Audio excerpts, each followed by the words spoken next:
पाकिस्तान में 500 अरब डॉलर के सोने तांबे के भंडार में अमेरिका की एंट्री। बलूचिस्तान पर किया बड़ा ऐलान, बीएलए से होगी जंग। अमेरिका ने पाकिस्तान की रेको डिक खदान परियोजना में 1.3 अरब डॉलर के निवेश का ऐलान किया है। ट्रंप प्रशासन की ओर से बुधवार को कहा गया कि प्रोजेक्ट वॉल्ट के तहत यह बड़ा निवेश किया जाएगा। दूसरी ओर मुश्किल आर्थिक हालात से गुजर रहे पाकिस्तान के लिए यह बड़ी राहत है।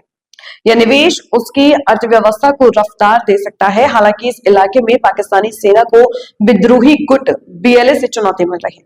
ऐसे में यहाँ खनन के लिए अमेरिका और पाकिस्तान के बीएलए से भी पार पाना होगा।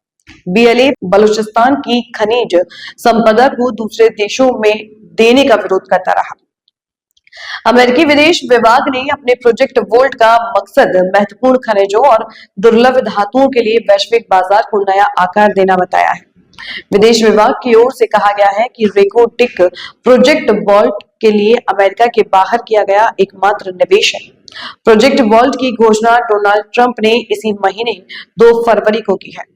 यह United state export import bank के चेयरमैन की अगुवाई वाली पहल है।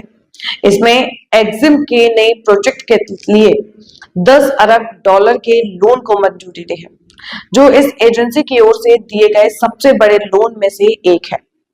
एक्सिम ने ट्रंप प्रशासन की खनिज परियोजनाओं के लिए 14.8 अरब डॉलर के लेटर ऑफ इंटरेस्ट जारी किए हैं।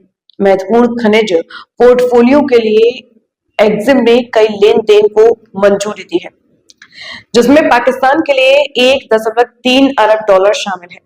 इस लिस्ट में अमेरिका के अलावा पाकिस्तान ही ऐसा देश है जहां क्रिटिकल मिनरल्स के लिए इन्वेस्टमेंट किया गया है। रेको डिक खदान दुनिया के सबसे बड़े तांबे और सोने के भंडारों में से एक है। रिपोर्ट बताती है कि बलूचिस्तान के इस इलाके में 5.9 अरब टन यानी अयस्क होने का अनुमान है।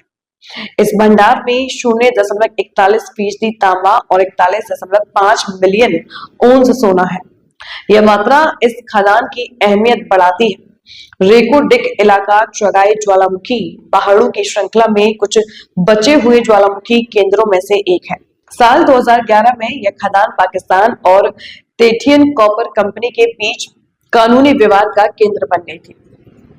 पाकिस्तान को रेको डिक के तांबा सोना के भंडार 50 साल से ज्यादा समय तक चलने की उम्मीद है। रेको डिक की कीमत 500 अरब डॉलर से लेकर 1 ट्रिलियन डॉलर तक आंकी गई है। पाकिस्तान के पीएम शहबाज शरीफ ने कहा कि उनका देश अपने खनिज भंडार का सही इस्तेमाल करे तो गरीबी से बाहर निकल सकता है।